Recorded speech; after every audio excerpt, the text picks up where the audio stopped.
is man that the evil forces of the dark kingdom and the beings of light are so much interested in. Anybody who wants to make a significant success in life, live a meaningful, purposeful life, would once upon a time ask him or herself, who am I? The question is, who are you? We are light beings trapped with material caution. You are a spirit being having an earthly experience. You are created in the image and the likeness of the Almighty, and you have been endowed with a lot of power, a lot of authorities.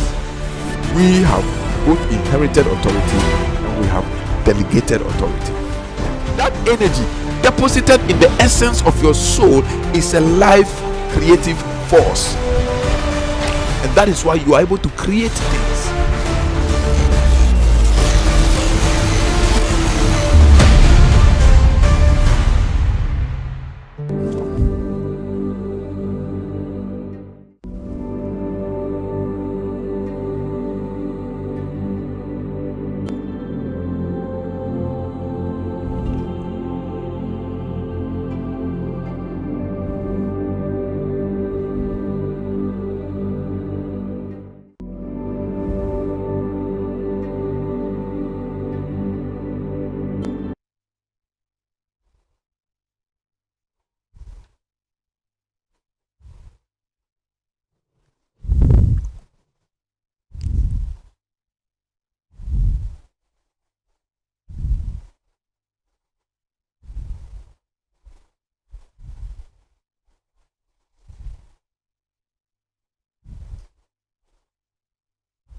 Once again, I want to welcome you yet to another wonderful edition of our live streaming. My name is FB Mensah, and I am telecasting live from the studio of the Way Network.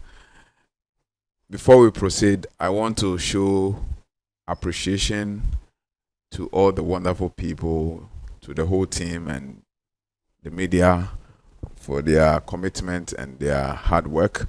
I also want to thank all our viewers, both home and abroad, for your patience and for your contribution and for your support to get us to where we are today. I want to say thank you very much from the very depth of my soul. I want to show my gratitude. I say thank you very much.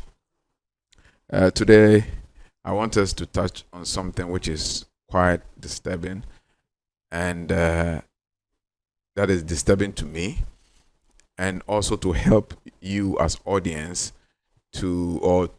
help all seekers to be able to align ourselves with truth, because our world is proliferated with a lot of information, and those information are such that if you are not careful, you end up following the wrong path and you will be misled. And looking at the rate at information proliferation, it's important and necessary that we talk about some of these things. Today I want us to discuss who we are, okay, and to relate it to what is happening in our world today, and probably how we can navigate our way through the system. So I'll encourage you to stick and stay tuned and be ready for what we are about to share. Some of the things we are going to talk about may challenge what you think you have learned, probably through reading, or what you think you may have learned from some people who also may be teachers online, who you may have so much trust for them. Honestly speaking, I sit here only for one purpose, and to disseminate truth, unadulterated, uncompromised. That is what I am in for, because we are here in time and season like this for such a moment where there will be a lot of adulteration of the truth, and the sublime intelligence also have a provision where he prepares people who would stand and make sure the truth is never suppressed. And this is what is happening in our world today. They are not telling lie, but they are trying to adulterate and suppress the truth. Even the devil don't tell lies, but he bends the truth. It twists the truth to mislead people into disobedience. And that is what I've seen going on. And there are a lot of people, when you watch them, the kind of practices you do, the kind of things they teach, the kind of ideas they give, they are working for the evil forces of the dark kingdom, or the evil forces within the dark kingdom. And yes, the devil wouldn't come to you and tell you that I am the devil, so worship me, or I am the devil, so follow me. He will come to you as a divine being. He will come to you as an entity. He will come to you as an entity of love, as a divine being of light. And is going to deceive you into believing at the end of the day, you will notice that you have been misled. And I'll commence by giving this short story that I heard somebody say, which is very profound and related to what I'm about to talk about, what you're about to learn, in relation to not the devil not coming to you as the devil, but he's going to project himself as an angel of light. They said that one man died and he got to heaven, and then he was given a choice because he was neither a good man or a bad man. He was a neutral person. So he was given a choice by divinity to make his own decision whether to go to the heavenly kingdom, what we call in Bible, we call it heaven, or in other words, we call it the higher spiritual dimensions of bliss and happiness, or he chooses to go to hell, that is referred to in the Bible, which also is called the abyss or the underworld, or a place of misery and pain when people learn their lesson through punishment.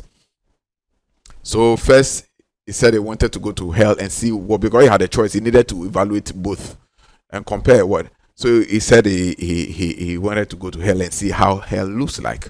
So they got there and they saw Satan, very beautiful, as the leader of hell, as the leader of the underworld, and they were having party, they were having dinner, and good music was playing, and Satan looked so beautiful, very handsome, and everything there was so beautiful.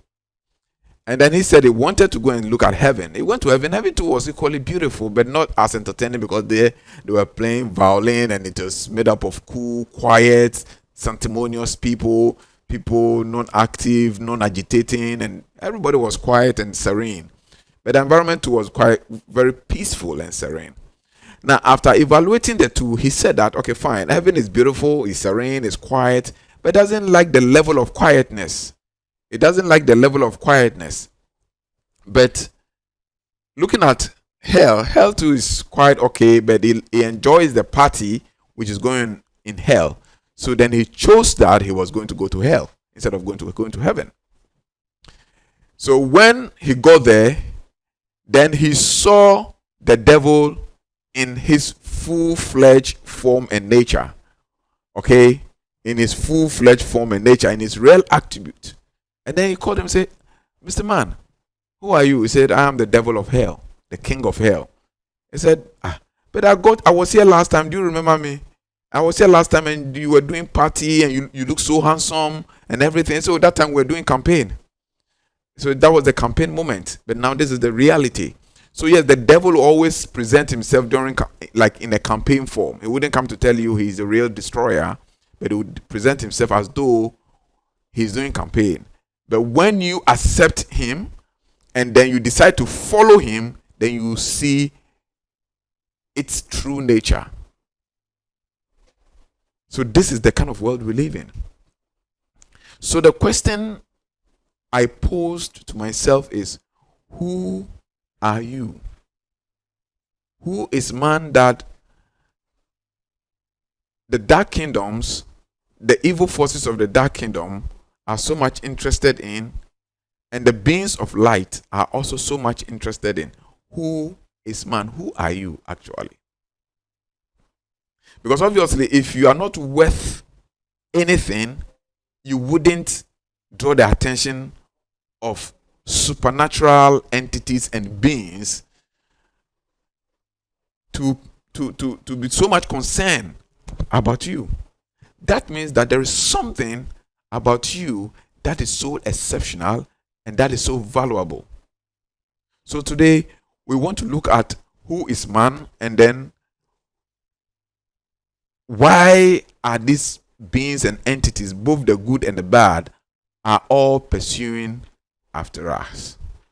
So now the question you ask yourself is, who am I? Just I'm asking myself, who am I? And this is a question that anybody who has endeavored to journey on a path of realization would ask yourself, who am I? Anybody who wants to make a significant success in life, live a meaningful, purposeful life, would once upon a time ask him or herself, who am I? Then followed by, why am I here? But now I'm not dealing with why are we here. I'm dealing with who am I? The question is, who are you? Do you know who you are as a personality, as a soul? Do you know your constitution, your makeup, your authority, and everything? And are you able to walk in that nature of your real being?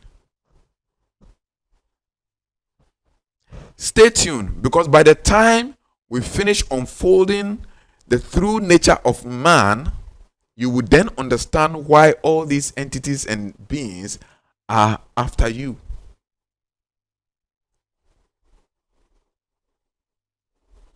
I would encourage you to invite a friend to subscribe and participate in this particular program, because this particular session is a very, very, very critical session, especially looking at the time and seasons in which we are living. And it is imperative that everybody gets a full information of who he or she is, in order to find your place in this world and determine which path you follow. Whether you like it or not, whether you believe it or you don't, that is not a problem for me. But I want to establish the fact without apologies that there are two forces within this material dimension that are after you. The force of good and of light, and the force of evil. They are both after your soul. Whether you believe there's a devil or not, or whether you believe there is a God or not, that is your problem. But I'm here to tell you that which I know is an absolute truth. Not only by religious test, but by my own experiences. Because I have had an opportunity to do meditations, and I have been taken to the underworld. Well, they didn't call it hell, but the place was called underworld. And it was a place of agony for souls. And in this place, in this dimension of low consciousness, I saw some of my friends. And I wasn't surprised when I got out of the vision that I saw these people, because the lives that they lived whilst they are in this material body warranted the description of their end. And it's exactly what I saw them go through. And I've also had the opportunity, through meditative practice, to ascend to higher dimensions of reality, where I have experienced higher bliss and joy in different dimensions of realities. So whether you believe it or not, that is not my problem. My problem is to tell you what I have experienced, not in dream state, but in real-time meditation experience. Whether you believe they are beings or they are no beings, that is not my problem. But the truth still remains that there are beings controlling different dimensions of reality. There are beings controlling different activities of human endeavors. There are beings controlling different aspects of creation. And this is how the sublime intelligence, the infinite intelligence, created things. And your belief system is irrelevant to the facts of creation. And a lot of people are living in the illusions of their belief system. And most people, your belief system is fundamentally based on what you have been told, but not what you have experienced. But I am talking about my own experience, and I am sharing it. to serve as a guide so that you would also have the opportunity someday to have that experience. And it is possible. And I want to establish again that your belief system is irrelevant and immaterial to the truth of the matter on the ground.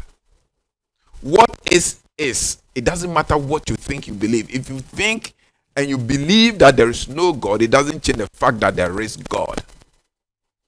If you think and believe there's nothing like Satan or evil force, it doesn't change the truth of the matter that there is an evil force and there are demons in this world. So what you believe or you don't believe doesn't change the reality, doesn't change the actuality on the ground. So it is very necessary for you to know who you are and what you play in all of this complex, mystical composition of material creation and beyond. And one of the most dangerous things that we have inherited is the limitless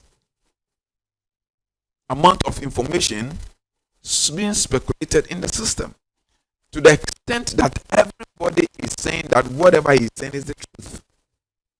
But how do you justify which of them is the truth and which of them is not truth?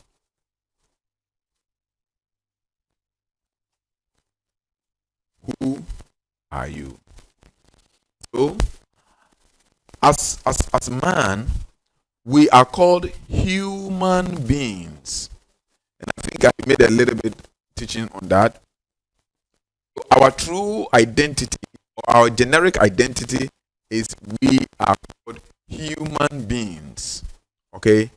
So we are not persons. So when somebody refers to you as a person, you are not a person. You are a being. Just like you have other beings like angelic beings and deity who are also kind of beings. You are also a kind of a being.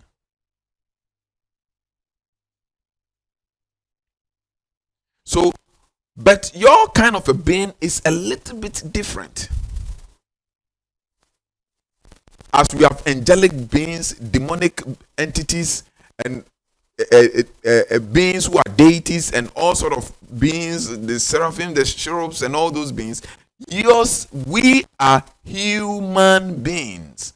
So we are a kind of beings that have hue within us, our nature, and possesses man. Now, the man represents the material nature, or the mortal nature, or the physical embodiment. That is the man aspect of who we are. So, the man aspect of us is the composition of the four elements governed by the ether. The composition of the four elements, which are water, fire, air, and earth. And it is governed by the ether. And then there is the hue aspect of it, which is color, but color is derived from light. Okay, so in originality, we are light beings trapped within material consciousness. So we are light beings trapped within material consciousness. So the material consciousness is the man nature, the light nature is the hue, and the being nature is the being that we are described with. So you can see that we have three nature within ourselves. And this is how special we were made. So what is the light nature? What is the man nature? And what is the being nature? Okay, so now the light nature is the composition or the emanation from the divine, which only humans possesses. No other entity possesses that within this material creation, within this manifest creation. No entity in this material creation possesses the light energy. It is only humans that possesses the light energy. And that light energy is an emanation from the divine. It doesn't come from any other source, but only from the divine, the infinite intelligence. And the first emanation of the light energy is what we called the Christ. In the beginning was the Word was with God, and the Word was God, and the Word was made flesh and dwelt among men. And that same Word was the light of man. So the Word which was with God, which was God that dwelt among men, taking physical nature, which is the man nature, in it was the light. And that light led men, and it shined in the darkness, and darkness comprehended it not. So that is the hue, which is the Christ nature. And we are also created in the nature of that light we call Christ. And this light we call Christ surpasses everything in this universe. Whether you believe it, you don't believe it, that is not my problem. But the problem is the truth is your belief system is irrelevant to the actualities. So the truth is the light, and the light is Christ. And that Christ is our nature. That is our original nature, which is spirit essence, which is the divine essence or the infinite sublime essence. And that is why all the masters, whoever came, including Buddha, they were all looking for the light. What they were looking for, if they were looking for the light of the divine, then they were all looking for Christ. Because Christ, that light is called Christ. That Christ is not a person. The Christ is not a person, but is the divine emanation of the divine light manifesting in creation. The Christ is not a person. I repeat, the Christ is not a person, but it is the divine manifestation of the divine light manifesting within manifest creation. So it manifested in Jesus. So Jesus was a man manifesting the hue, which is the light of the divine within him in its full capacity and in its full manifestation. So any place you go, any teaching you go where they talk about look for the light, they are simply telling you another word for it, that look for the Christ.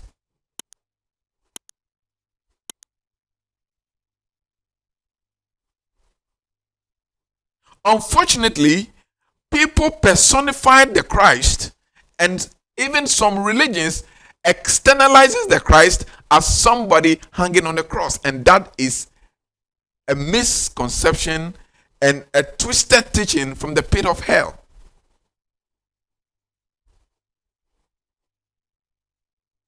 And even when you look through our holy text, which is the Bible, sometimes they even misrepresent Jesus and Christ.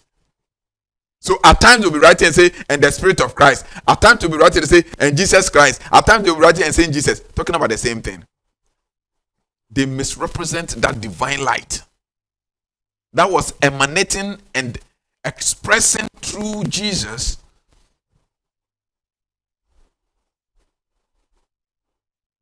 who was conceived in a miraculous way. Because this body, before this body can harness the highest or the absolute nature of that Christ essence, which is the divine, this body must be free of iniquity. When we say sin does not necessarily mean what you are told it is. But anything that so degrades the four elements, making it unworthy to inhabit, or unworthy for the divine light to inhabit it, it's sin. There are people who have never slept with any woman before. There are people who don't lie, they don't do all those things, but still their body's energy is sinful because it is unworthy to be able to harness.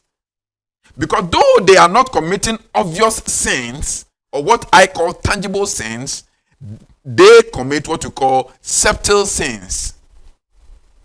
Because there are two types of sins. We have tangible sins and we have intangible sins, subtle sins and obvious sins. What are some of the so-called tangible sins? You go and kill somebody, you go and steal somebody's thing, you disrespect somebody, you dishonor somebody, you are covetous, you are malicious, and all those things. These are obvious and these are tangible things we all see. Yet, the most dangerous sins are the subtle sins or the intangible sins. Which are what? When you see a woman, physically, tangibly, you have not slept with the woman, but if you lust after the woman in your heart, which is subtle, you have committed a sin already. And that is the most dangerous kind of sins. The sin that does not reflect in the physical dimension of reality, yet it is operating in transcendentally at the subtle level. Because as we have physical bodies, which is tangible nature, we have non-physical body, which is subtle body. And what reflects in the subtle, in the tangible realm, first takes place or transpires within the subtle body. If you are going to steal somebody's thing, it doesn't just happen like that. You first create the desire of theft. You first create the desire of stealing. And when that desire of stealing is fully done at the subtle level of your body, then it will manifest in the tangible realm where then you physically walk and go and steal the person's thing. How do you steal the person's thing, somebody's thing at the subtle level? You steal somebody's thing at the subtle level when you desire and create the first thought and the first emotion of stealing that person's property. And actually, that is the sin which is recorded. The other one that happens physically is for human evidence. That's what the Bible says, that for God listens to the groanings of thy heart. For God listens to the groanings of thy heart. So within the subtle body, we have the intelligence, we have the mind, and then we have the emotions. That is what makes up our subtle body. Okay? So the mind conceives something, the mind thinks of something, nobody is saying it, but the thing is created already by the subtle body. And then you begin to have a desire, you begin to have a feeling for that thing.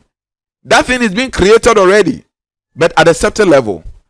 And then you begin to develop the will or the desire and the emotions. That is all happening at the subtle level. And that is why somebody, excuse my language, somebody can be in a room. Nobody is there. He's alone in the room. The subtle body picks a thought. The subtle desire picks that thought frequency. The subtle emotion picks it. And the person begins to act funny. If it's a romantic thought, the person begins to have arousals. Is there a naked woman there or is there a naked man there? No. So how come the arousal takes place? That may probably lead to masturbation. It is taking place because the activity of the obvious event is taking place within the subtle body. So we are complex beings. We are not just this physical body that we think we are. And we operate on different levels of awareness. We operate on different levels of consciousness. And we must understand this is our true nature. We are not the man nature, but we are the hue nature, reflecting itself through the man nature by following the divine principle we call the being, because beings are principles, operating principles of energy. These are beings, and this operating principle of energy can also take form. So this is who we are. And the greatest deception in this our time, which even is being propagated and projected and taught by some spiritual teachers, is the deception and the misconception, of which are called the greatest metrics, is for you to think that you are a human being looking for spiritual liberation. It's the greatest deception of all times. And it's the greatest metrics that one needs to deal with. For the metrics of the elite controlling this physical world, it's just for this physical world. They can't control the subtle body. They only will control your physical aspect of your reality. But the greatest deception or the greatest metrics that you need to escape is the metrics that has been created even by some spiritual teachers, that you are a mortal body who needs to look for a spiritual path and look for spiritual liberation.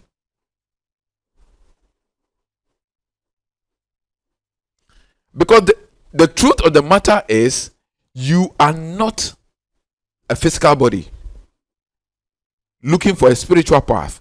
You are not a physical body looking for spiritual awakening. You are not a physical body looking for conscious awakening. We are not looking for consciousness. We are not looking for spiritual awakening. We are not looking for spiritual liberation. And this, I tell you, the day you die, you will understand the truth. That all your life you've been deceived to think that you are looking for spiritual liberation, when all the time you have been in the spirit state, and that is your true nature. But the truth of the matter is, you are a spirit being having an earthly experience. You are a spiritual being having a material experience. You are not a material being looking for a spiritual experience. And this is how a lot of people have been misled. This is how a lot of people has been indoctrinated, even by spiritual teachers. Look for your spirituality. Look for your this. Look for your spiritual path. Look at no. You are a spiritual being having a material experience. So if you have forgotten the fact that you are a spiritual being, then what you need is a realizing who you truly are.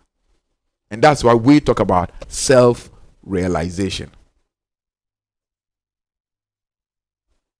Self-realization is escaping the metrics to remind yourself that you are a spirit being living a material life, experiencing the material life.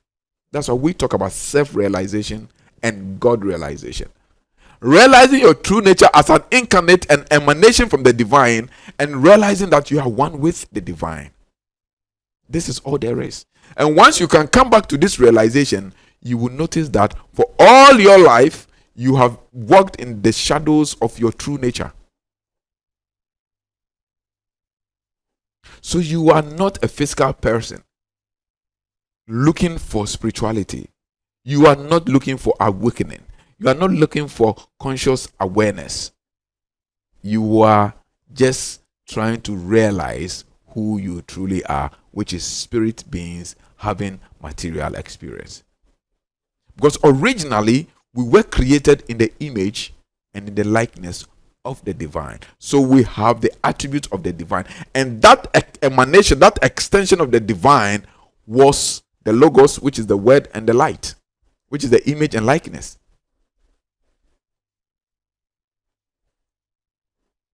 And in this our age and time,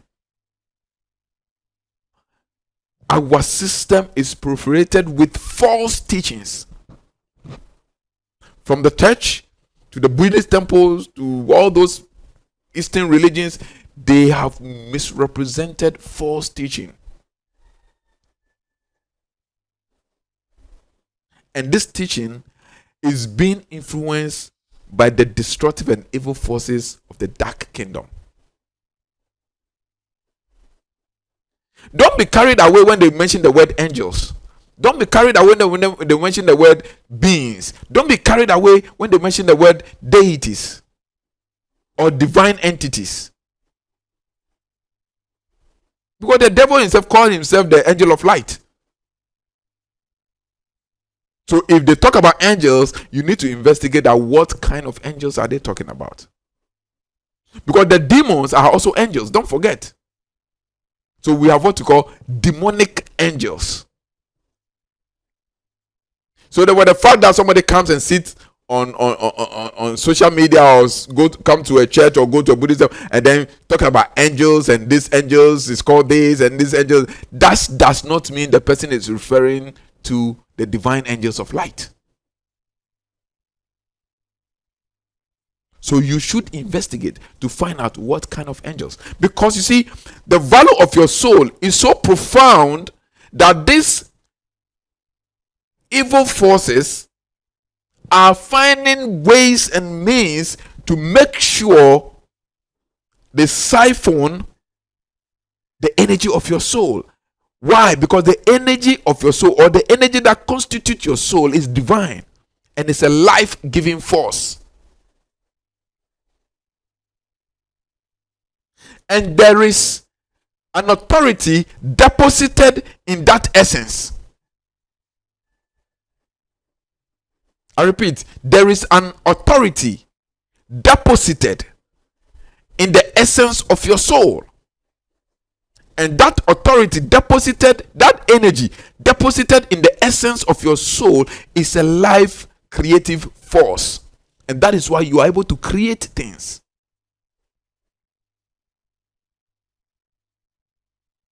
And that energy is not even in the devil.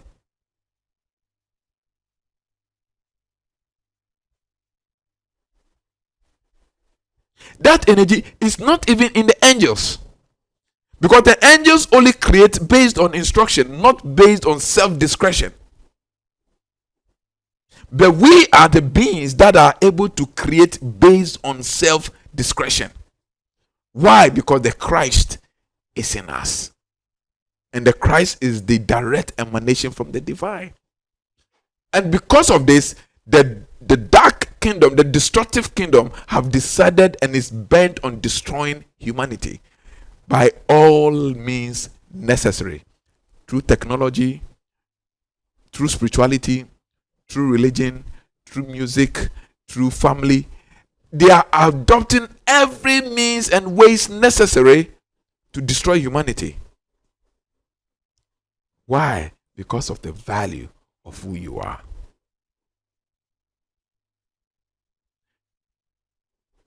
There's a scripture which I think that it was a little bit mistranslated, and I want us to take that scripture.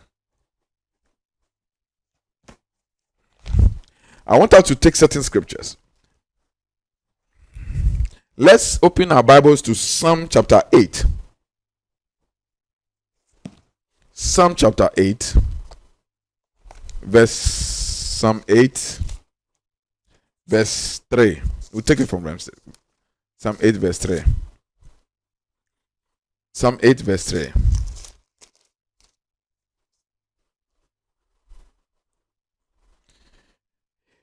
The psalmist says that, when I consider your heavens, the works of thy fingers, the moon and the stars which you have set in place, what is man that you are mindful of him? The psalmist says that, looking at creation, how wonderful and mystical creation is, and looking at how humans are so limited, the psalmist says that he doesn't understand why the divine is so mindful about us. What is man that you are so mindful of?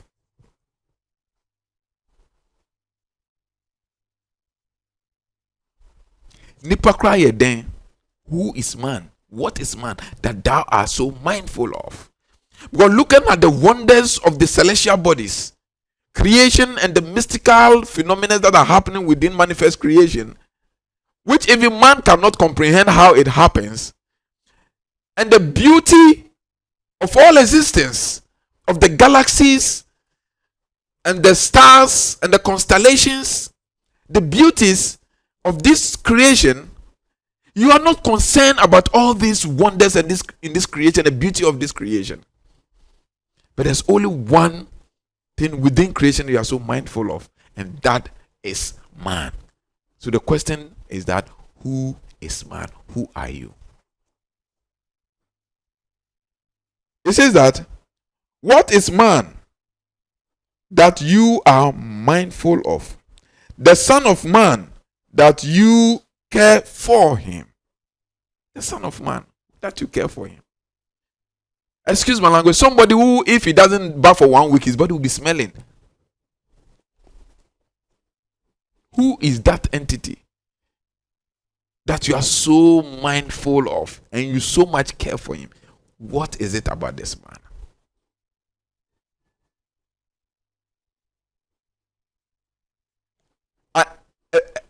Somebody who, if he doesn't crop his hair for some time, it becomes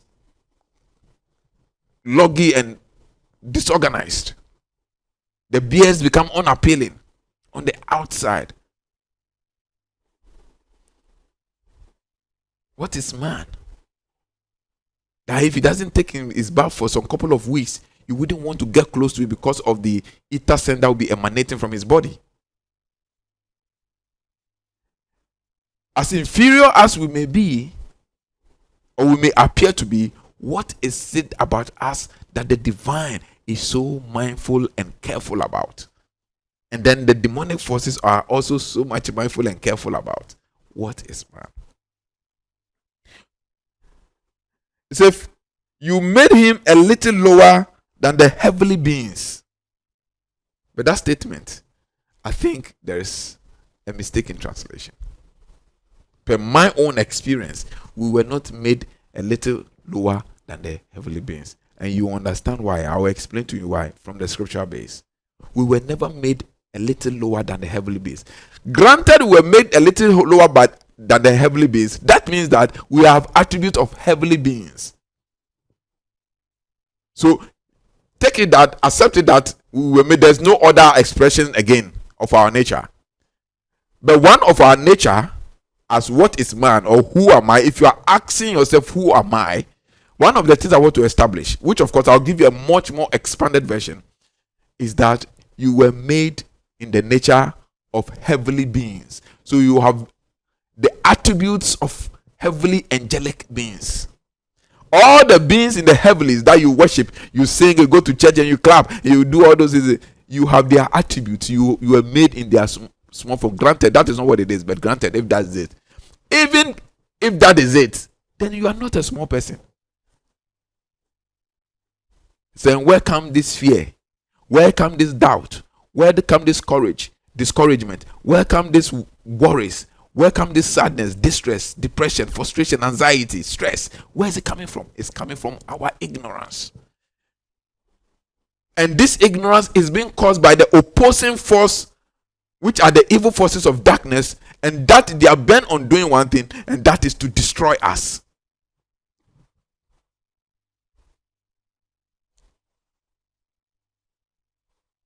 I told you this session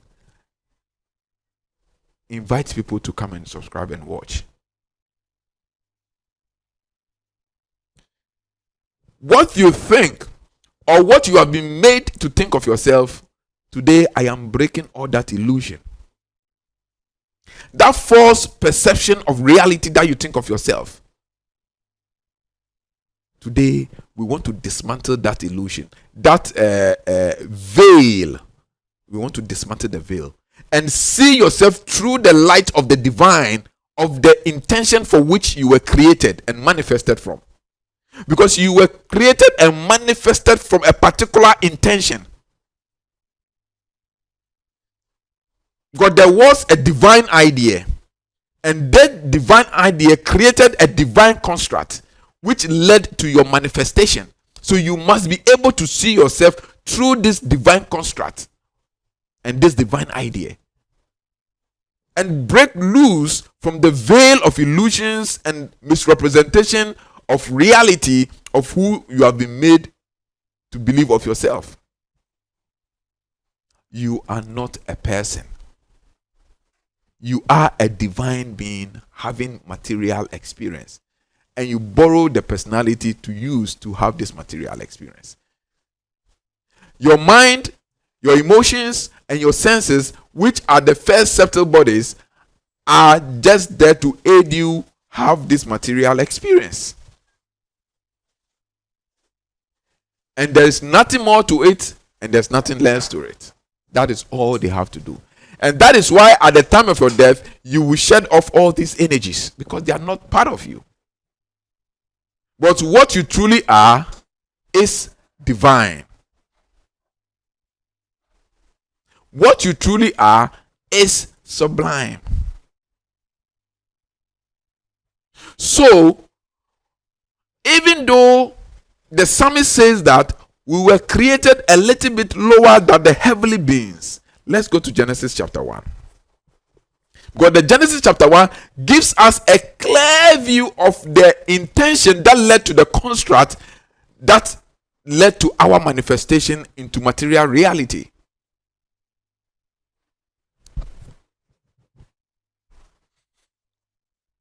So when you go to Genesis chapter 1, I would want to read it from this Bible. This Bible contains so many books that you don't have in your Bibles. Okay? This Bible contains 210 books. Your Bible contains how many books? 66 books. But this Bible contains 210 books. And it is Bible. So there are a lot of things that we don't know. So let's go to Genesis chapter 1.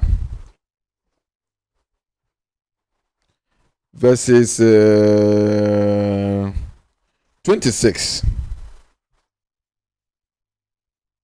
It says that, and God said, let us create man in our image, according to our likeness. Let us create man in our image, according to our likeness. So, the question is, who were God talking to? The creator. This is not the sublime, the creator. Now, this is what people doesn't know. We have what you call the spiritual hierarchies. Okay? The spiritual hierarchies. And the spiritual hierarchies, the controller of the spiritual hierarchies is the creator. So here it is the creator that was talking. And the creator was relating to other spiritual hierarchies. One of those hierarchy is the allocator, the laws of karma, the laws of light, the laws of time. These spiritual beings see to the formation, happenings, events, commencement and end of all events within manifest creation, within this world. Everything. That's why there are no coincidences, and that's why there are no accidents in life. Because there are beings that are responsible for everything which is happening in this lifetime. And these beings don't err. So, there was a conversation between this hierarchy of the nature to which man will be created. Now, these hierarchies does not include the angels.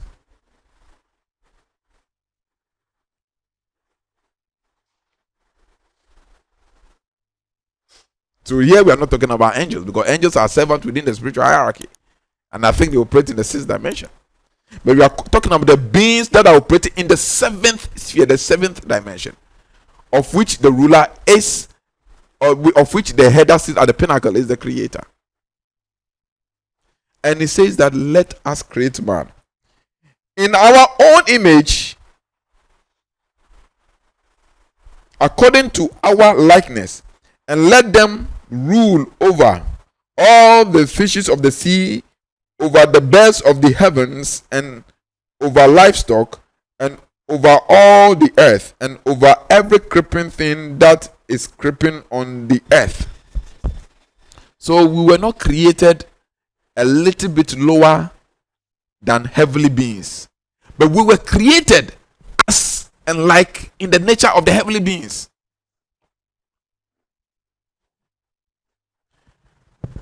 So we were created as and in the nature of the heavenly beings. So we are divine in nature, and we are a part of the divine.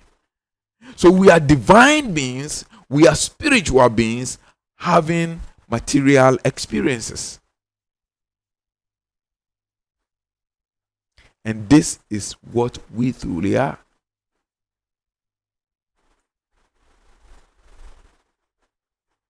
And this is what we truly are.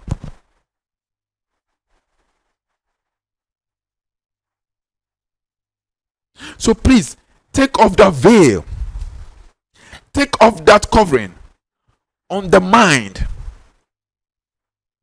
When somebody comes to and say that humans are nothing, tell the person is ignorant. In our local dialect, for this for the local consumption, in our local dialect, I'll translate it to English for our international consumption. In our local dialect, it's Nipa and Seshe. Nipa and Seshe. When you bring it to the international dialect, it says that man is nothing. Who told you man is nothing? Why they can't say Nipa and Seshe? Who told you man is nothing? It is ignorance. They say that even the fowl suffer for soup. But human, when you suffer, we go to the dust. You don't get it. And even people go to the center to say that akoko cry and one for such in akoko breman kwine. It's ignorance.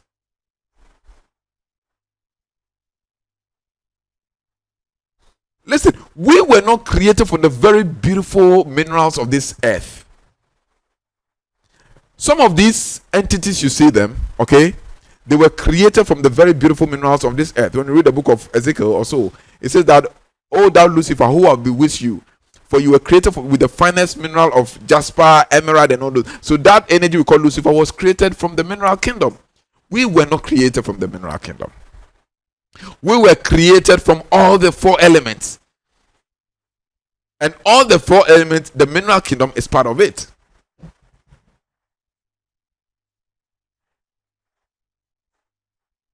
So we are not just human beings. We are not just people.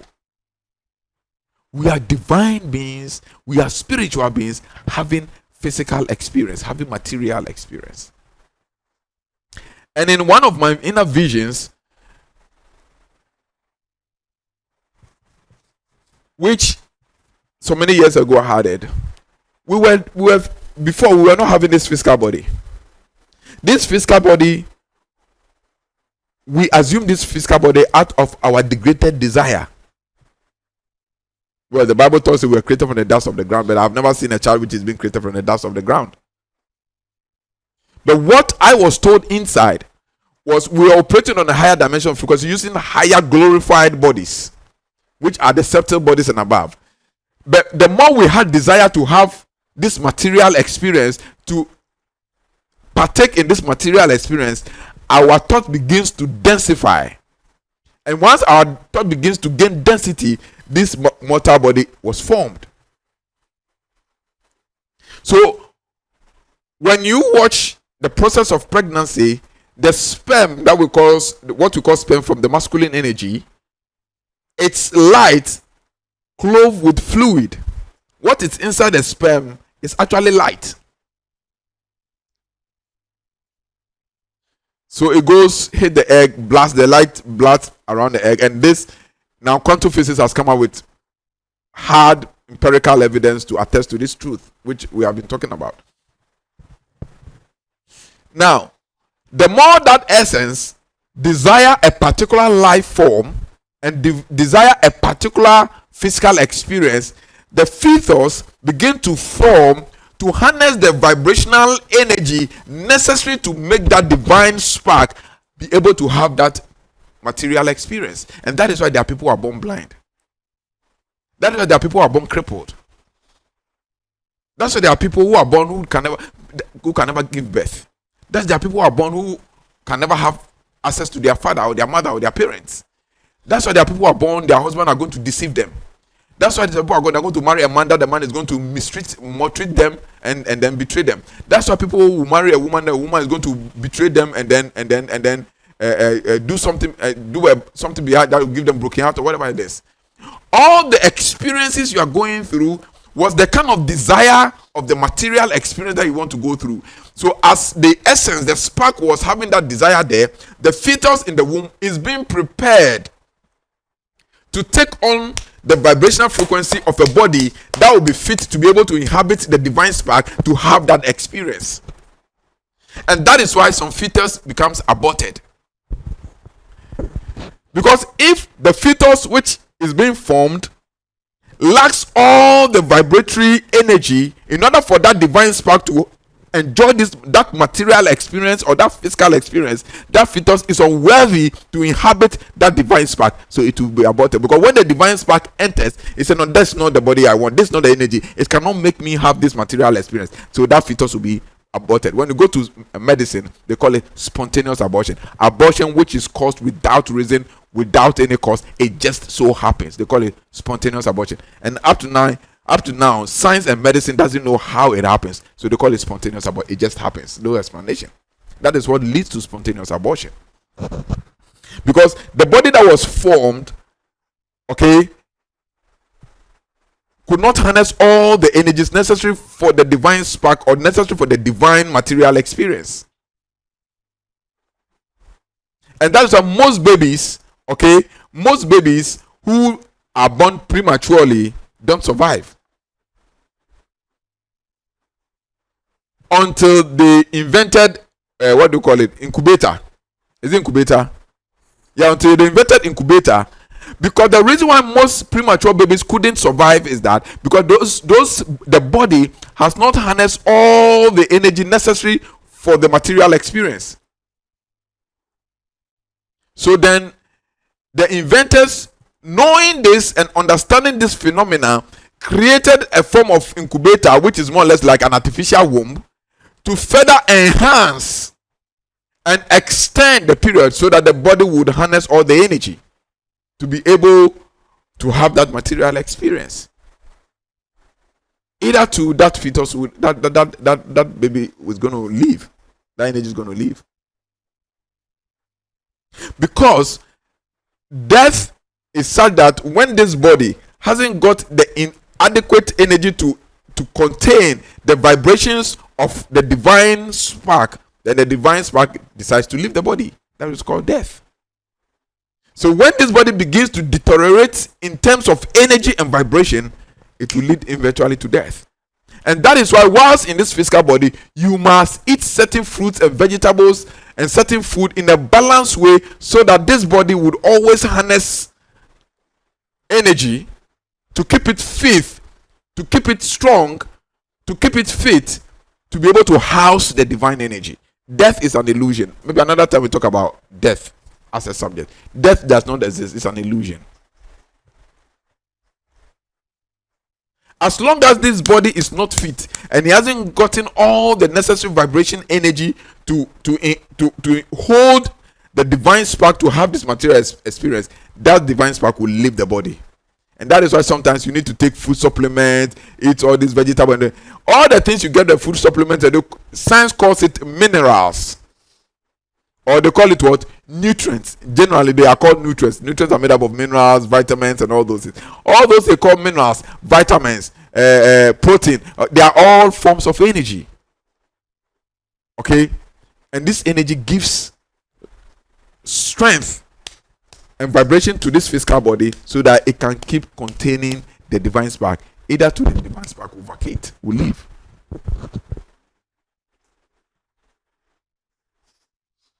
This you are saying, you don't see it in books, so they are not in books.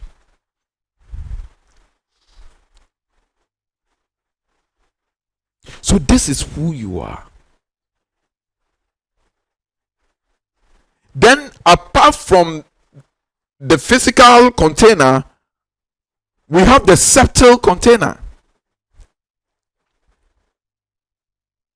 Now this subtle container deals with a part of your being, a part of your nature that does not necessarily have tangibility, that does not necessarily have solidity. That is your subtle self. And this subtle self, sometimes you can use it for astral projection. This subtle self, sometimes you can use it in a dream state to experience dreams and all those things. These are the subtle bodies. And anything that affects the subtle body affects the tangible body. For instance, when they were molding this thing, they have to create a mold from which they will get this thing. Anything that affects the mold will affect the shape of this thing. So the mold is a subtle body. Okay, the mold is a subtle body, and then this physical thing you see is this tangible body. So anything that affects the subtle body affects the tangible body. And that is why sometimes you may have a dream and then you see that somebody is chasing you, okay? And the dream, maybe they are squeezing your neck to death, and then you were sweating the dream and struggling and sweating the dream. You wake up from the dream and physically you are sweating all over your body and you'll be panting just like you were panting in the dream state. Because anything that affects your subtle body affects your physical body.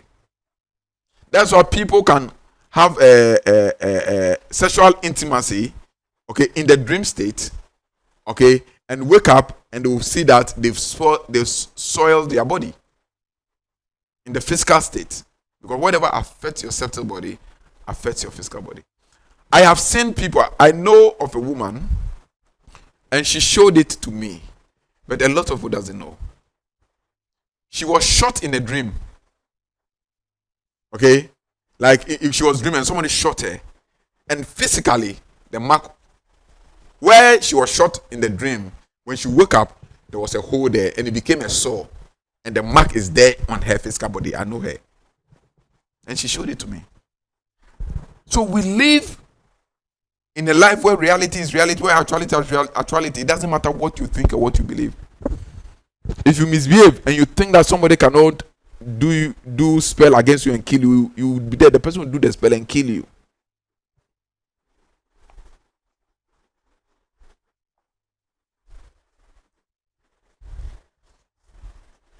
That is the reality. And this is we are complex beings. But the good news to our true nature is we have the divine within ourselves. Somebody may ask, if we have the divine within ourselves, why doesn't the divine intervene?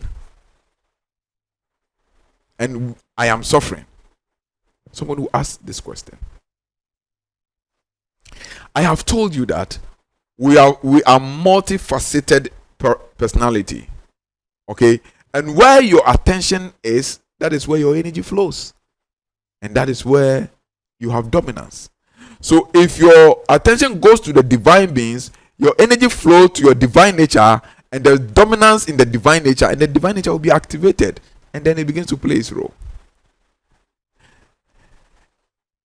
If your attention goes to your material nature, which is the man nature, that is where your energy will go, and that is what will be dominant, and that is where you will be controlled. And because of this, and people understanding this system of metrics, they have programmed us to think more of our material nature, our man nature, my eyes, my nose, my ears, my head, my stomach. I'm hungry, I'm thirsty, I'm sweating, I'm doing this. They program us to think more of our material nature. So as we send our intentions to our material nature, that is where all our energy flows. Then it appears that the divine nature of ourselves become dormant. It will not be active to interfere and to rescue us. This is the whole secret. Once you can attain a shift in consciousness, the liberation, the redemption, the realization takes off.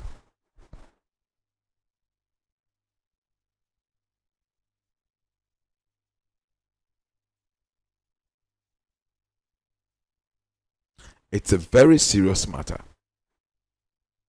You are not just an ordinary person. I repeat, you are a divine being having a material experience.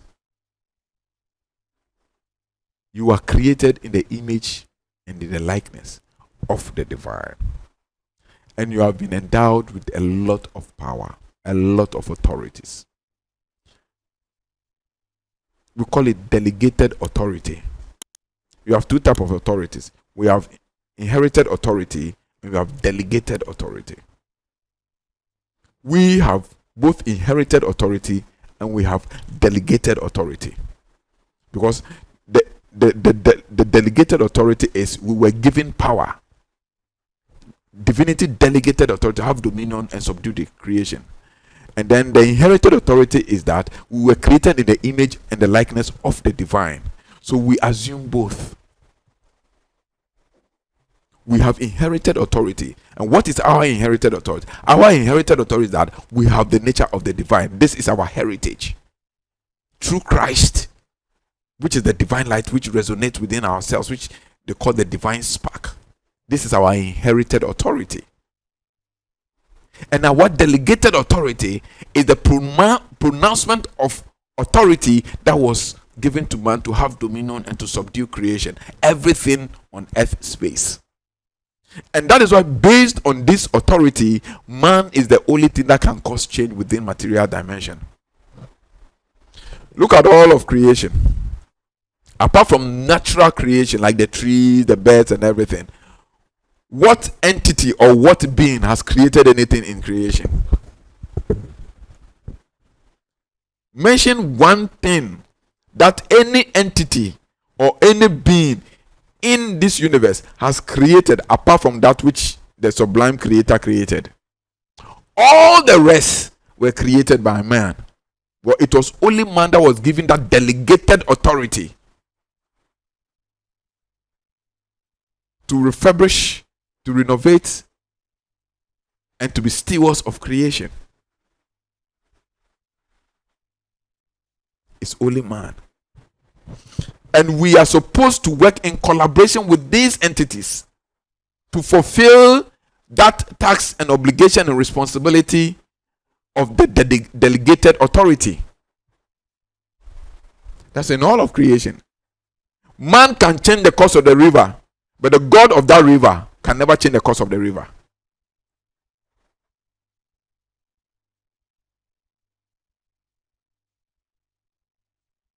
Man can change the paradigm of a reserve forest, but the God of that forest can never change the paradigm of that forest.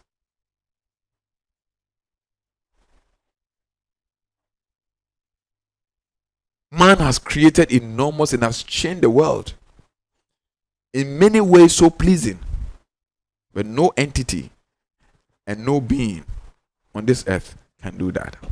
Because when it comes to the earth plane, we have been given the mandate and the delegated authority to do such.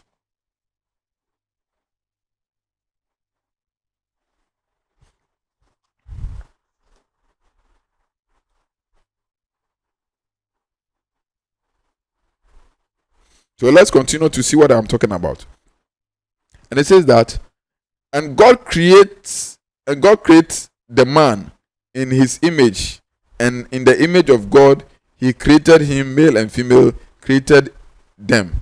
And God blessed them, and God said to them, this is the delegated authority. God is now about to delegate authority to them. And God blessed them and said to them, be fruitful, multiply, and fill the earth. Subdue it and rule over the fish of the sea, over the birds of the heavens, over every living thing that is crippling on the earth. And God said, behold, I have given to you every herb sowing seed which is on the face of all the earth, and every tree in which is the fruit of a tree growing seed. To you it is for food. So that means that any fruit that hasn't got seed in it, you don't have to eat it. But that is for another time. We are not here to talk about health and food and consumption. Because most of these foods that hasn't got fruit in most of these fruits that hasn't got seed in them are genetic modified. It is man created. And man must not eat. When I say man must not eat the creation of man, it's a little bit generic. But man should be careful when he's eating the creation of man. Because man must eat the food of his creator. So man must be careful when it is eating the creation of his fellow man. We need to be careful. And that is why almost our illnesses and our sicknesses comes from eating the food that a fellow man has created. Because the fellow man lacks full knowledge of the anatomy of its structure. And it creates deficiencies. We can go into health later. And the health knowledge is so simple and it's part of who we are and we need to know. But what I want us to know here is that we have been given a delegated authority. And we have an inherited authority too, which is inheriting the nature and divinity of the Creator. So this is who we truly are.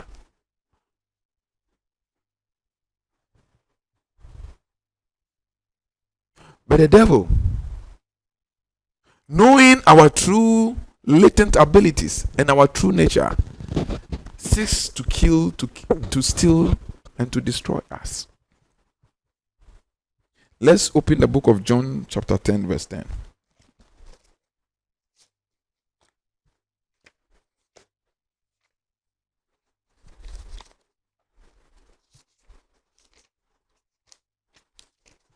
John chapter 10 verse 10.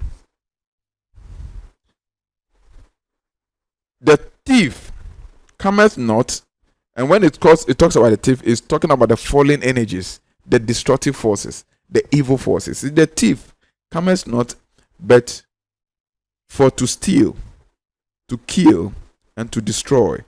I am come that they might have life, and that they might have it more abundantly.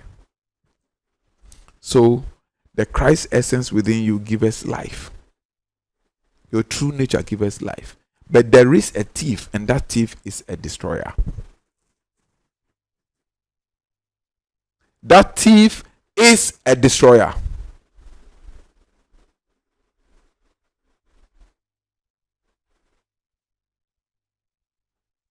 And that is why I had problem with some religion I once tried to study with them. And one of the gods they have, its meaning, the meaning to his name was what? The destroyer. Well, they try to make, as I told you, the devil wouldn't come to tell you I am the devil. You understand? But they try to mean that is the destroyer. It puts an end to human suffering. It puts an end to human misery. Putting an end to something which is bad is not destruction. Is it destruction? No. Would you call putting an end to somebody's misery a destruction?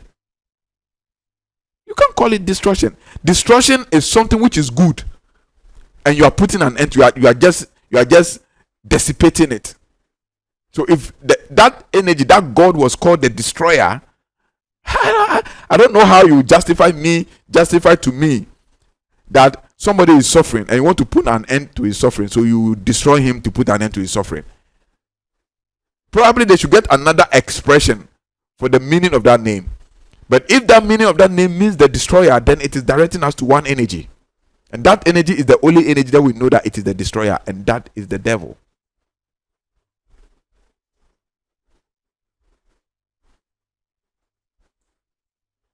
So we need to be careful about the things and the kind of religion which are alien, that we follow them. Because some of these gods they mentioned that we don't even know, because they are in Sanskrit, where they are in foreign language.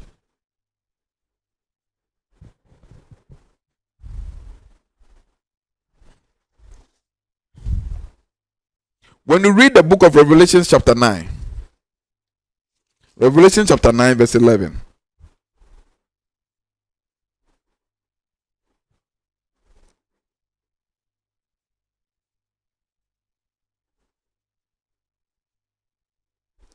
It says that, and they had a king over them. That means a ruler, a god over them, which is the angel of the bottomless pit, whose name in the Hebrew tongue is Abaddon, but in the Greek tongue has his name Apollyon. Now go and look for the meaning of Abaddon. Abaddon means the destroyer, and it's a god of the bottomless pit. So if some religion tells you that there is a god, and that god is called a destroyer, another word for the destroyer in the Hebrew language is Abaddon, an angel, the demonic, an angel of the bottomless pit.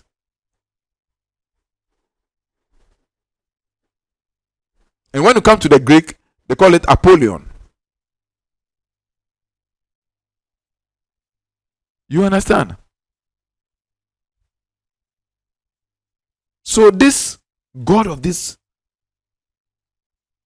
evil kingdom is working through many religions, many spiritual teachers, and even some of these spiritual teachers don't know that they are working for this dark kingdom. That is the sad aspect.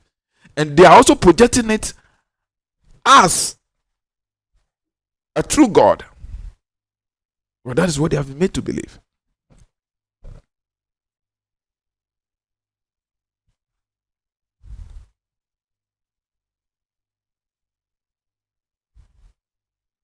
And it's so sad. But I am not disturbed and worried because these things were foretold.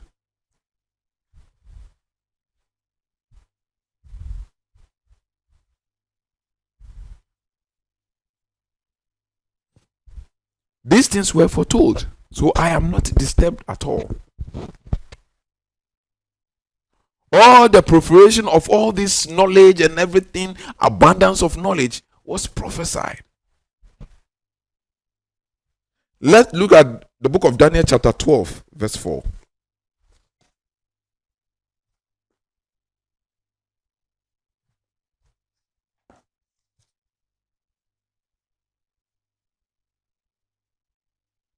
Look at the book of Daniel chapter 12.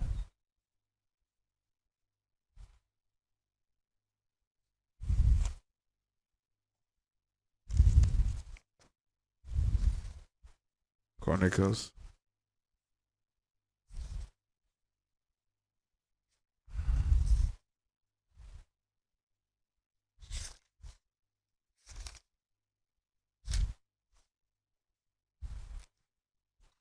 Daniel chapter 12 verse 4.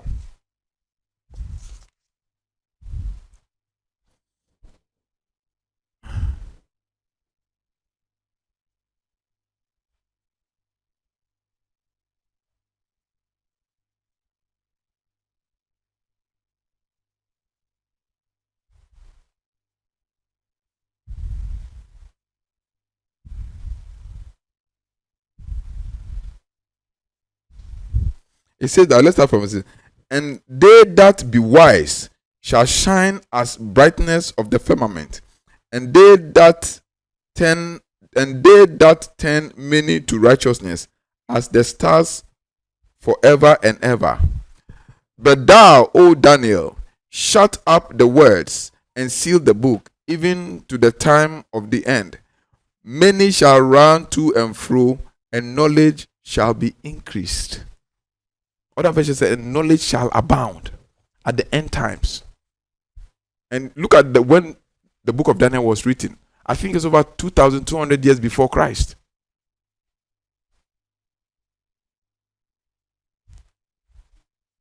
(2,200 years).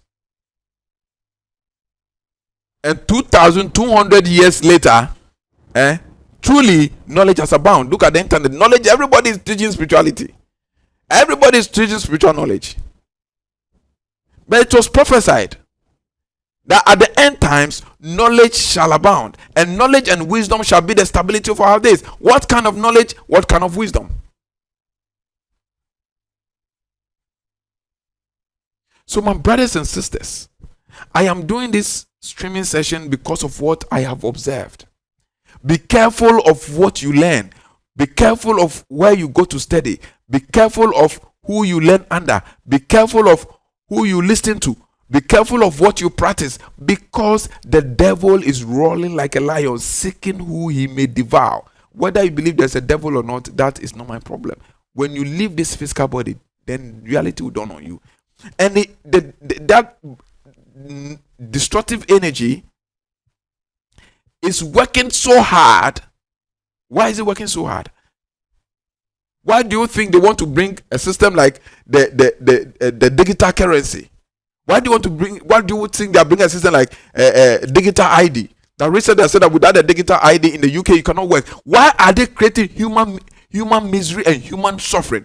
Why are they doing things deliberately to create human misery and human suffering? Do you think it is shared their ordinary minds? It is some energy which is influencing them, even if it is unknown to them. Why would somebody sit down and think of depopulating the world, killing people because he feels there are too many people? Whilst the scripture says that we should go into the world, multiply, replenish, and then fill the earth. There's somebody is sitting and saying that he needs to depopulate the earth because human beings are giving birth too much. Do you think it's the person's ordinary mind? It is an energy which is influencing that person. And the agenda of that energy has only been one, and since from the beginning, its agenda is to destroy the souls of humanity. Because it doesn't want humanity to assume its rightful position within the cosmos. Today, I have told you the truth that you need to know. The decision is yourself. And I know, once you listen to me, your soul would never have any excuse, because this day will be referred to you. Ignorance of the law is not an excuse for pardon. And when you lack knowledge, it will not excuse you from destruction. If you lack knowledge, it will not excuse you from destruction. So be careful of the kind of teachings you follow.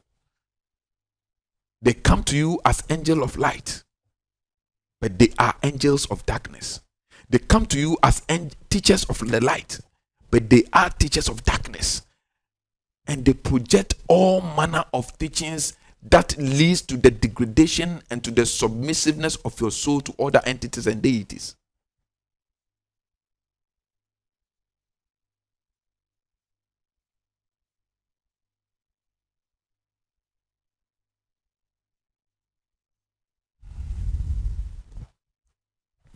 First Corinthians chapter 10 verse 28. First Corinthians chapter 10 verse 28. And this is one other issue I had with one religion that I joined.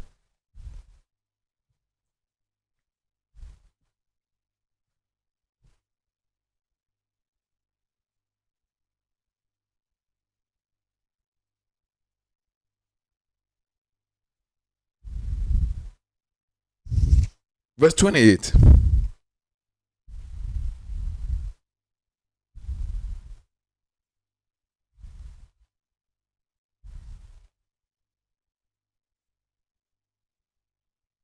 But if any man say unto you, this is offered in sacrifice unto idols, eat not for his sake that showed it.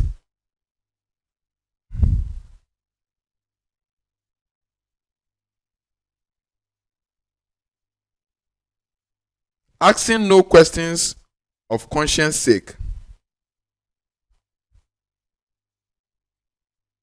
Let me take it again. Say, but if any man say unto you, this is offered in sacrifice unto idols, eat not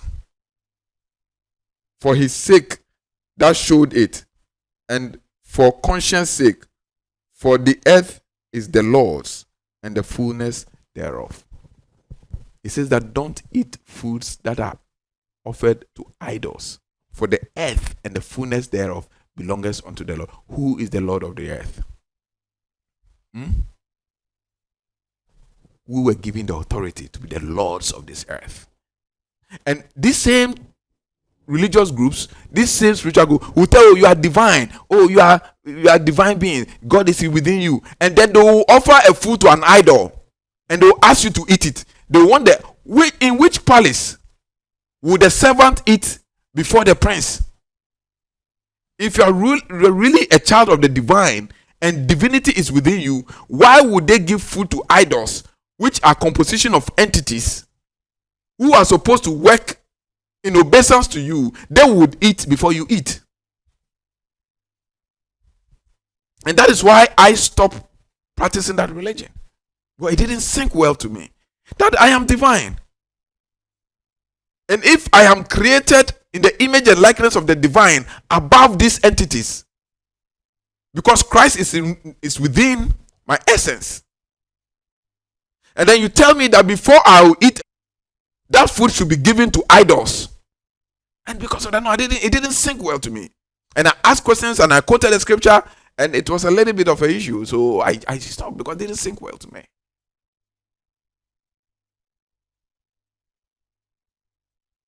They would always come to you as angels of light, but they are practitioners of evil. Beware. Be careful. This is the matter of the soul. This is the matter of the value of your soul.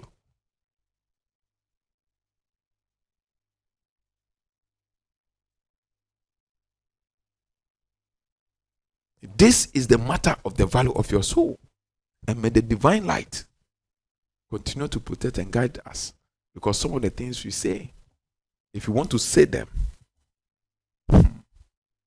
forget about the physical attacks.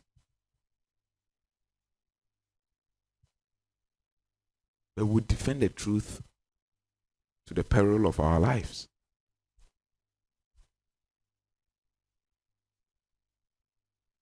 You are divine, and you are not supposed to eat anything which is offered to any idol. Under no circumstance, under no condition, under no excuse.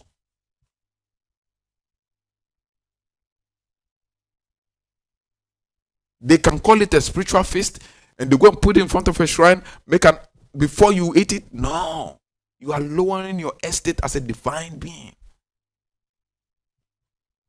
And they'll come to you.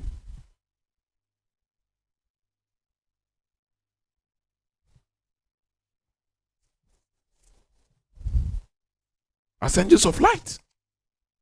Saying all the good things. Oh, angels, this. They'll come to you with enticing words of man's wisdom. And when you are desperate for sensual gratification, they trap your soul, whose value is priceless.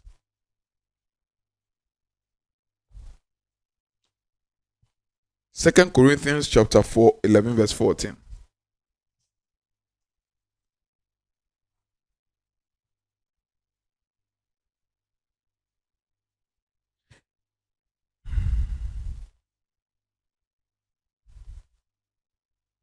Verse 13, it says that, for such are false apostles, deceitful workers, transforming themselves into the apostles of Christ. And no marvel, for Satan himself is transformed into an angel of light.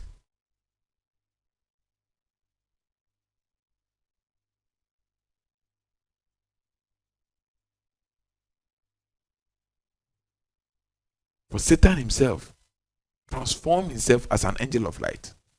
They use it to deceive people.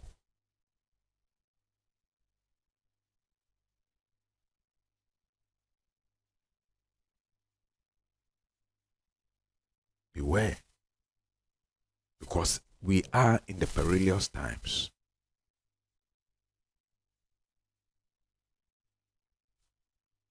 Beware. We are in the perilous time. Now look at the internet. Practices which some years ago they will be shy to even be in public. Now they have sugar-coated it with what? Self-realization. Knowing yourself. And they are parading it all over the internet. And people are comfortable and proudly pursuing it. Satanic and demonic worship.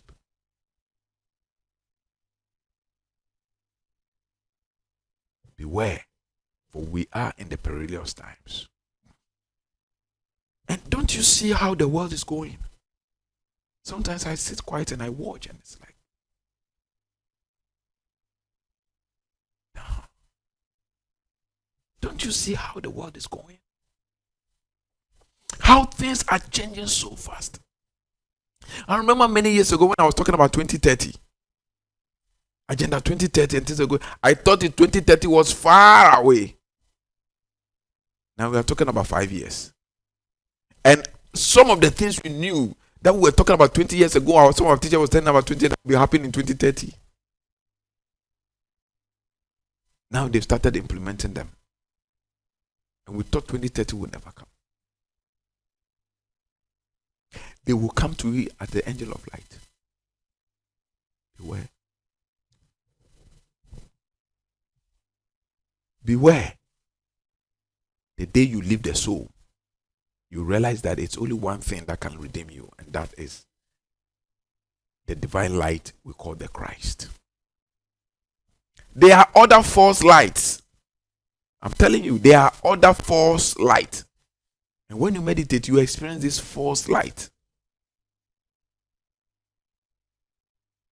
They will come to you as wolves in sheep's clothing. Beware. Someday we are going to go. Someday we are going to go. But when you leave the body, life still continues. And whatever these entities are giving you, whatever these entities are luring to give you, if you find the right path, you find the divine light, you can have them, and have them without conditions and requirements. You can have them. After, when you get what do you want to do? You want to buy a good car, you want to build a good home, have a good family, be able to provide for family. What else do you want to do? And you can have them. You don't need to sign pact. You don't need to do all these things. You don't need to pay obeisance and worship the moon and do all this. You don't need. These are creatures. We are not supposed to worship creatures.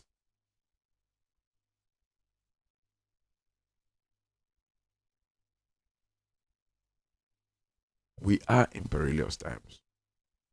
And there will be mass distress which is about to befall humanity.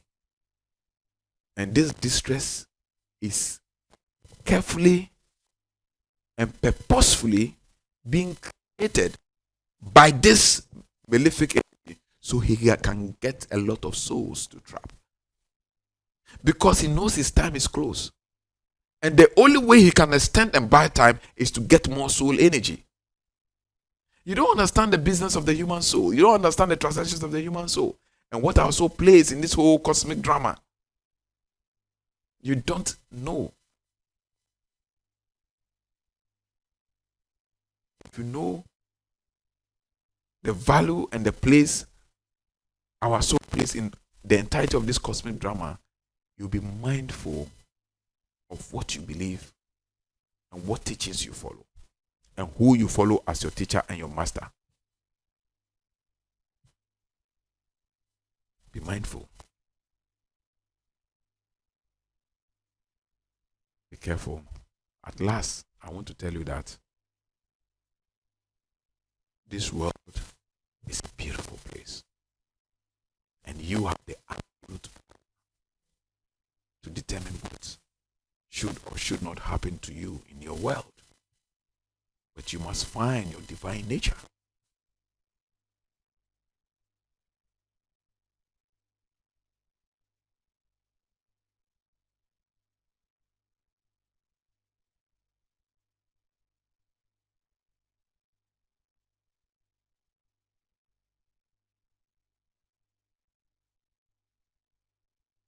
I just want to say thank you. God be with you. Stay blessed.